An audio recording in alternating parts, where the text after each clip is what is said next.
हनुमान बेनीवाल और नरेश मीणा के ये बवाल क्या दिखा पाएंगे 2028 में कमाल। आज इसी पर चर्चा करेंगे, क्योंकि आप देखिए कैसे भैया आप न्यूज चैनल चला लीजिए, आपको हनुमान बेनीवाल बोलते हुए नजर आ जाएंगे। और जोजरी नदी ऐसा ही भरती, ये दोनों तो ऐसे मुद्दे हनुमान बेनीवाल को मिले, क्यों सर, जिससे सबसे ज्यादा मतलब देखा कि मीडिया में प्रतिष्ठा जो उन्होंने हासिल की है, जोरदार। मैं कहूंगा ऐसा ही भर्ती और जोजरी नदी ही क्यों, आप लूणी नदी ले लीजिए, उसका बजरी माफिया ले लीजिए, और आप चाहे बिश्नोई, डॉक्टर बिश्नोई का जो हाँ, मर्डर था वो ले लीजिए, और भी उपराष्ट्रपति का मुद्दा ले लीजिए। एसआई भर्ती पर बैठे हुए उन्होंने कौन सा मुद्दा नहीं छुआ, ये बता दीजिए। लगातार हनुमान बेनीवाल जो है उनके प्रहार खत्म नहीं हो रहे, और ये दिखा दिया उन्होंने कि भले ही विधानसभा में वो नहीं है, लेकिन उनका कमाल और उनके बवाल जो विपक्ष को करना चाहिए, वो काम अगर आज की तारीख में राजस्थान में कोई पूरा व्यवस्थित ढंग से कर रहे हैं, लोकतंत्र के सारे रूल्स को मानते हुए अगर कर रहे हैं, तो वो हनुमान बेनीवाल कर रहे हैं, उनके लड़ाके कर रहे हैं। इधर थान सिंह डोली, उधर श्रवण चौधरी, हर तरफ हनुमान बेनीवाल ही हनुमान बेनीवाल नजर आ रहे हैं। आप मारवाड़ की धरती, ढूंढाड़ की धरती, कहीं पर भी देख लीजिए, जिस जिस तरीके से हनुमान बेनीवाल ने सवाल करे हैं सत्ता से, जिस तरीके से उन्होंने लोगों की पीड़ाएं उठाई है, वो देखने लायक है। और कहीं ना कहीं आप देखिए, जनता उसे मान रही है। और सबसे बड़ी बात यह कि जनता जिस वजह से, चाहे नरेश मीणा हो या हनुमान बेनीवाल हो, उनकी और मुरीद होती जा रही है और दीवानी होती जा रही है, उसकी वजह यह है कि वो जान रहे हैं कि अभी वोटों की कोई दरकार नहीं। हालांकि पंचायत चुनाव है, लेकिन बड़े चुनाव नहीं है, तो बिना वोटों की दरकार के अगर कोई इस तरीके से काम करे जनता की पीड़ा के लिए, मतलब वो सच्चा जनसेवक है। अब चाहे वजह कोई भी हो, गिरती हुई आरएलपी को उठाना हो, आरएलपी को मुख्य धारा में लाना हो, कोई भी वजह, लेकिन बिना किसी डर के, बिना कोई ईडी, बिना कोई सीबीआई के डर के, जो कि विपक्षी पार्टियां ज्यादातर डर रही है आज की डेट में, बिना किसी डर के अगर कोई विपक्ष का काम पूरी मुस्तैदी से कर रहा है, तो वो हनुमान बेनीवाल कर रहे हैं। नरेश मीणा और उनकी टीम भी कर रही है, लेकिन वहां पर थोड़े से रूल्स ब्रेक हो रहे हैं, बिना परमिशन के धरने हो रहे हैं, वो सब हो रहे हैं। पर हनुमान बेनीवाल तो रूल भी ब्रेक नहीं कर रहे। आप इस बात को समझिए। और इतना जबरदस्त तरीके से आप जोजरी नदी वाला जो हाल का आंदोलन रहा, उसमें लोगों की भीड़ और बेनीवाल का जलवा देखिए। उन्होंने दिखा दिया कि केवल एसआई भर्ती का मामला नहीं, वो जिस भी मामले को लेंगे उतना ही रिस्पॉन्स पाएंगे। और जब थान सिंह डोली इस आंदोलन को कर रहे थे, लोग इकट्ठा थोड़ा थोड़ा हो रहे थे, लेकिन जब हनुमान बेनीवाल पहुंचे, लोगों की जो सुनामी आई, लोगों की जो बाढ़ आ गई, वो दिखाती है कि हनुमान बेनीवाल के प्रति मोहब्बत कितनी है। मैं इस बात को यहाँ कहूंगा कि यहाँ बहुत लोगों के पैर हिल रहे हैं। मारवाड़ से पूर्व सीएम अशोक गहलोत आते हैं, जोधपुर से वो आते हैं, उस जोधपुर मारवाड़ में बवाल हो रहा है। दिव्या मदेरना जो कि जाट भी है, कांग्रेस से भी आती है, और वहां पर उस ओसिया में डॉक्टर श्रवण चौधरी कमाल कर रहे हैं। लूड़ी नदी वहां का सबसे बड़ा मामला है, वहां पर हनुमान बेनीवाल का ठरका दिख रहा है, रविंद्र सिंह भाटी की भाषा में कहूं तो। फिर आप देखिए, कहीं ना कहीं केंद्र मंत्री गजेंद्र सिंह शेखावत की भूमि है वो, जल संसाधन काम उनका है। लूणी जोजरी दोनों नदियों पर जब बात हनुमान बेनीवाल कर रहे हैं, तो सीधा सीधा उनके डोमेन में वो जा रहे हैं और आईना दिख रहा है। तो सत्ता को सीधा मुंह खोलकर वो सीधा सीधा सत्ता का विरोध कर रहे हैं, बिना डरे वो विरोध कर रहे हैं, और इससे जनता जो है वो पूरी तरह से प्रभावित नजर आ रही है। सर, ये आपने भी जो बात की है उससे मेरा सवाल है आपका। सर एक बात बताइए, आपने कहा कि अरे भैया ये डरे हुए हैं, वो डरे हुए हैं, तो भाजपा क्या कहती है? मैंने कई कार्यकर्ताओं से बात की, तो वो क्या कहते हैं? वो कहते हैं कि कैमरे के पीछे वो कहते हैं कि वो डरे हुए नहीं है, भाजपा को इससे कोई खतरा नहीं है हनुमान बेनीवाल से, क्यों सुनिएगा, क्योंकि आपने खुद ही जवाब दे दिया है। जो वोट बैंक है जो कांग्रेस का है वही वोट बैंक हनुमान बेनीवाल का है। वैसे भी हनुमान बेनीवाल के वोट बैंक में जो लोग आते हैं वो वैसे भी थोड़े से भाजपा से कटते हुए नजर आते हैं। तो क्या हनुमान बेनीवाल सिर्फ कांग्रेस के लिए थोड़ा सा खतरा है या फिर भाजपा के लिए भी खतरा है? देखिए, हनुमान बेनीवाल खतरा कांग्रेस के लिए ज्यादा ज्यादा है, है, इस बात में कोई भी दोहराया वो नहीं। नहीं है। और वो खतरा कांग्रेस की वजह से है, क्योंकि कांग्रेस खुद विपक्ष की भूमिका निभा नहीं रही, हम्म, तो कोई तो वो जगह लेगा। हम्म, भाई बीजेपी सत्ताधारी दल की भूमिका निभा रही है, हम्म, वो सत्ता में है, लेकिन विपक्ष की जगह खाली हो रही है क्योंकि कांग्रेस काम नहीं कर रही। वो दिल्ली में लंच देते हुए फुर्सत नहीं मिल रही उनको। चाहे वो नील चोपड़ा ने बोला था वो कि नहीं वो लोग तो काम कर रहे हैं, तो कौन काम सचिन कर रहा है? पायलट के खेमे के लोग तो काम कर रहे राजस्थान के मुद्दे कहाँ उठ रहे हैं? सचिन पायलट के खेमे के लोगों ने छात्र संघ का मुद्दा उठाया, हैं। डॉक्टर उससे पहले विश्नोई का, डॉक्टर बिश्नोई के सिर्फ कुछ सिलेक्टेड लोग आए, वो भी हनुमान बेनीवाल के साथ बैठे हुए नजर आए। बड़े नेताजी कौन थे वहां पर? वो तो खुद हनुमान बेनीवाल के पीछे पीछे थे। जाहिर तौर पर बड़े नेताजी कौन थे? नाम किसका हुआ? हनुमान बेनीवाल का हुआ। हाँ उन्हीं का हुआ। तो बात यह है कि वो तो उन्होंने हाईजैक कर ही लिया, एसआई भर्ती उन्होंने हाईजैक कर लिया। लोग एसआई भर्ती में ये सवाल नहीं पूछ रहे कि आज कि जब आप अपनी सरकार में अजमेर से लेकर पदयात्रा कर रहे थे, अब क्यों नहीं बोल रहे? ये सवाल किससे हो रहा है? कांग्रेस से हो रहा है। तो कांग्रेस सवालों के घेरे में है। कांग्रेस की जगह इसलिए हनुमान बेनीवाल ले रहे हैं क्योंकि कांग्रेस ने वो जगह छोड़ी है। और दूसरी बात देखिए, हनुमान बेनीवाल इलेक्शन के वक्त तो गठबंधन करते ही, और ये भी तय है, उन्होंने सब जगह गठबंधन करके देख लिया। ये इस बार बहुत हद तक ये संभव है कि ये बीजेपी के साथ एनडीए में गठबंधन करने के लिए आए, क्योंकि उन्होंने आजाद समाज पार्टी, आम आदमी पार्टी, कांग्रेस सबके साथ गठबंधन करके देखा, लेकिन कांग्रेस ने पीठ में छुरा छुरा घूपा। और अब कहीं ना कहीं जो सियासी गणित दिखती है वो आशुतोष की बर्थडे में तमाम सारे बीजेपी के मंत्रियों को बुलाते हैं। और कम सर एक और बात कि भाजपा को ज्यादा उस पर इतना बयानबाजी नहीं करते हनुमान बेनीवाल जितना कांग्रेस पर कर लेते हैं। देखिए, बार बार भाजपा पे अगर बयानबाजी करते हैं तो वो स्टेट बीजेपी पे करते हैं, कभी केंद्र बीजेपी पे नहीं करते। आप इस बात को समझिए। हालांकि मोदी जी के लिए भी बोलने में वो बिल्कुल गुरेज नहीं करते, वो बोलते हैं, लेकिन आप ये समझिए कि ये उनका स्टाइल है। और कहीं ना कहीं हनुमान बेनीवाल अपना काम निकलवाना जानते हैं। वो मोदी के लिए, अमित शाह के लिए लोकसभा में बोलेंगे, लेकिन ओम बिरला के साथ भी बैठेंगे। वो बोलेंगे लेकिन नितिन गडकरी के पास भी जाएंगे। और सर सुनिए, वो बोलेंगे लेकिन आशुतोष की बर्थडे पार्टी में सबको बुलाएंगे। बिल्कुल ऐसा। सुनिए ना सर, ये भी क्लियर कीजिएगा, आज आपसे पूछना ही था ये सवाल, आज ही पूछ लेती हूँ आप सभी के सामने। सर एक बात बताइए, नरेश मीणा के लिए ओम बिरला का नाम बहुत उठ उठ के आ रहा है।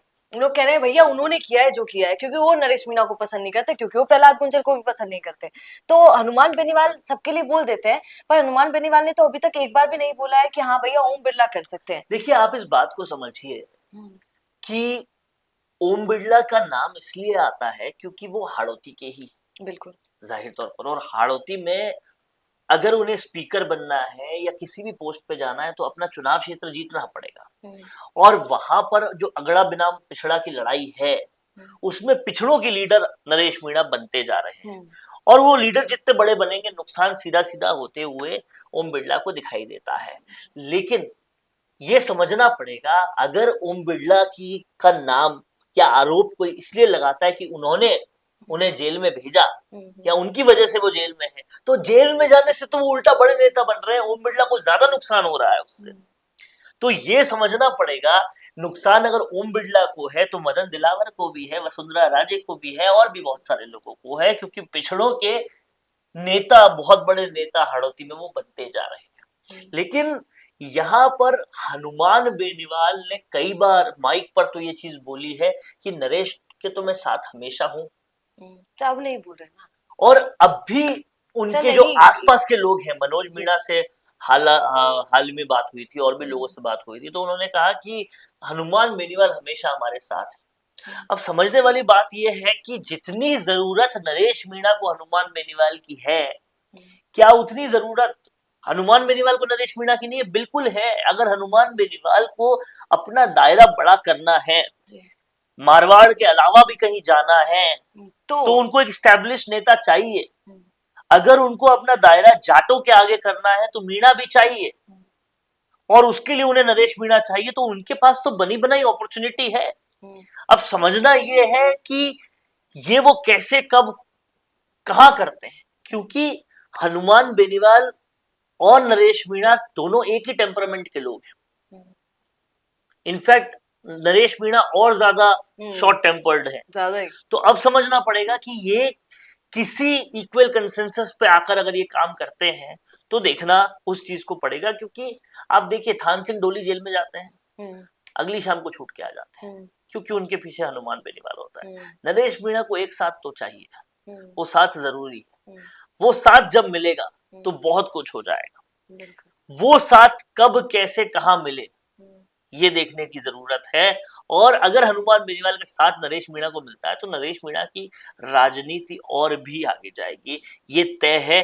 लेकिन हाल फिलहाल जो बात नजर आ रही है वो ये कि 2028 में अगर कोई विपक्ष दिख रहा है, 2028 से पहले 2028 की तैयारी करते हुए अगर कोई विपक्ष दिख रहा है तो बेनीवाल और नरेश मीणा ही है, क्योंकि बिना मौजूदगी के ऐसा बर्थडे आज तक किसी नेता का मैंने देखा नहीं।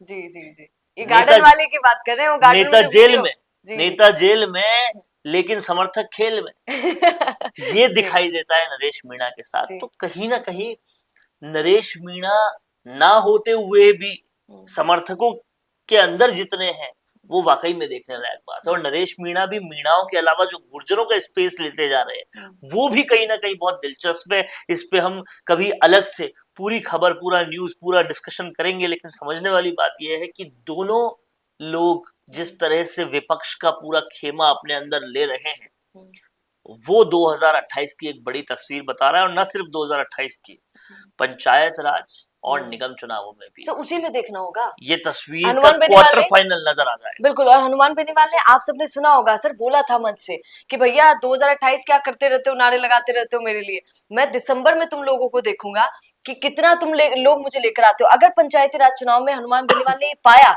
कि हाँ वो स्ट्रांग है, तभी वो 2028 में उतरेंगे, जाहिर तौर पर। तो कहीं ना कहीं ये तैयारी तो पंचायत राज चुनाव की ही है, ये बात तय है। और पंचायत राज चुनाव में एक और चीज राजस्थान की धरा पर स्टैब्लिश हो जाएगी कि सबसे ज्यादा युवा सरपंच देने वाला, सबसे ज्यादा युवा लोकल बॉडीज में देने वाला हनुमान बेनीवाल होगा। आप ये समझिएगा, क्योंकि थान सिंह डोली या श्रवण चौधरी या विजयपाल बेनीवाल, ये सब लोग जो तैयार किए जा रहे हैं ये उसी मकसद के लिए तैयार हो रहे हैं। और तब दिखाएंगे कि कैसे रेवत राम डांगा, कैसे उमेदाराम बेनीवाल को कुछ युवा टक्कर देते हैं। हनुमान बेनीवाल ने एक्सरसाइज पूरी कर ली, समझ पूरा लिया कि अगर फेमस हो रहे हैं, लोकप्रिय हो रहे हैं, तो एक्शन में होते हुए युवा हो रहे हैं। चाहे निर्मल चौधरी हो, चाहे रविंद्र सिंह भाटी हो, चाहे नरेश मीणा हो, तो हम क्या करें, आरएलपी कैसे बढ़े। उन्होंने युवा पे युवा दे दिए कि मैं तो नेता बनाने की फैक्ट्री हूँ, ये ले लो थान सिंह डोली, ये ले लो विजयपाल बेनीवाल, ये ले लो श्रवण चौधरी। अब इतने युवा और किसी के पास है ही। बिल्कुल। और देर सवेर हनुमान बेनीवाल को बिल्कुल भी देर नहीं लगेगी, अभिमन्यु पुनिया, निर्मल चौधरी, ये जो सारे जाट युवा हैं उनको अपनी तरफ बुलाने की, क्योंकि उनको भी कांग्रेस में कितना एलिवेशन मिलेगा। जो कांग्रेस आप समझिए, आप फ्यूचर को देखिए, जो कांग्रेस सचिन पायलट का सम्मान आज तक नहीं दे पाई, क्या वो कांग्रेस निर्मल चौधरी को बहुत कुछ दे देगी? और अभिमन्यु पुनिया को मंत्री बना देगी? क्या अभिमन्यु पुनिया को बहुत कुछ दे देगी? क्या युवाओं के लिए उतना कुछ कर पाएगी? जो कांग्रेस षड्यंत्रों के लिए फेमस है, यहाँ से हरीश चौधरी षड्यंत्र करते हैं, यहाँ से अशोक गहलोत षड्यंत्र करते हैं, वहां युवा कैसे पनपेंगे? आखिरकार करियर की तरफ तो वो भी सोचेंगे, और वो जब सोचेंगे तो दिखेगी उन्हें वो पार्टी जो युवाओं के लिए ही बहुत कुछ कर रही है। तो ये भविष्य की तस्वीर है, संभावनाएं राजनीति में हो सकती है, लेकिन ये तस्वीर जो एनालिसिस करते हुए दिख रही है, युवाओं की फौज कौन भेज रहा है। मत कराओ छात्र संघ चुनाव, छात्रों को मैं ही प्लेटफॉर्म दे दूंगा पूरा, ये मादा कौन रख रहा है। और तब जब कुछ बने हुए छात्र नेता, विधायक बने हुए छात्र नेता उनको मिल जाए तो वो उम्मीदराम वाली त्रासदी का बदला भी ले लेंगे। तुमने बदला। मुझसे एक छीना, मैं तुमसे दो छीनता हूँ, जी। 3 छीनता हूँ। जी। ये आने वाले कल की बात है, लेकिन जाहिर तौर पर कांग्रेस में करियर खत्म है। तो आज यकीन मानिए पायलट के सपोर्टर्स भी ये एक्शन का इंतजार कर रहे हैं सचिन पायलट का, कि कब वो कोई एक्शन ले और हम उनके पीछे पीछे चले जाएं। लेकिन सचिन पायलट का धैर्य, उनके संस्कार वो एक्शन नहीं लेने देते। और कहीं ना कहीं ये सारी बातें जो है ये 2028 की तस्वीर लिख रही है। ये शांत पड़ा हुआ राजस्थान तूफान से पहले की शांति है, और उस तूफान की कुछ लहरें, जोजरी नदी, एसआई भर्ती, नरेश मीणा, डूंगरी बांध, इन सब की तस्वीरों में नजर आ रही है। ये वो ट्रेलर है जिसका पिक्चर जल्दी ही अंतिम सवाल करूंगी, आप इसका जल्दी से जवाब दे दीजिएगा। लोग जब लाइव जाती हूँ तो मुझसे पूछते हैं, मैं आपसे पूछती हूँ, लोग कहते हैं कि मैडम कब आ रहे हैं नरेश मीणा बाहर, जरा बताइए, आ तो जाएंगे ना बाहर? आपका क्या कहना? जितना अंदर रहेंगे उतने बड़े बनेंगे। भूल जाएंगे लोग। उनके सबसे निकटतम लोग ये चाहते हैं कि वो बाहर ना आए। आप समझिए, मैं आपको एक समीकरण देता हूं और जनता को भी देता हूं, समीकरण को सोच के देखिए।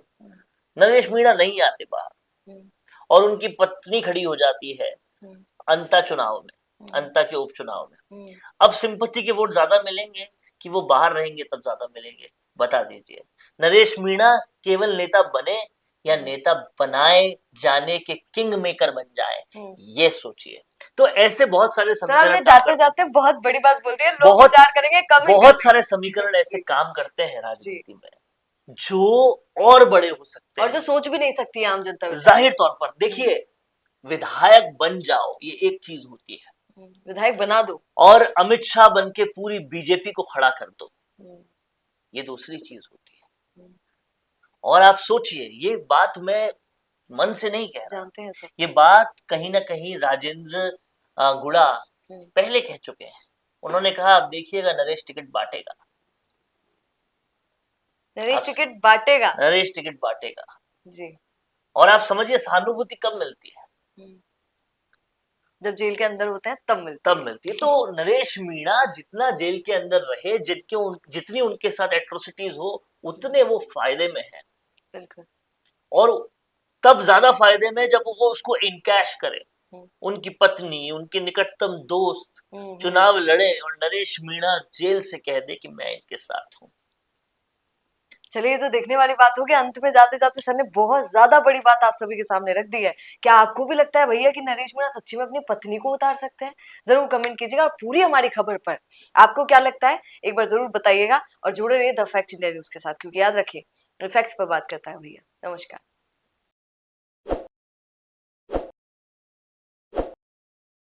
ताज़ा खबरों के लिए विजिट करें द फैक्ट इंडिया की वेबसाइट और डाउनलोड करें द फैक्ट इंडिया ऐप।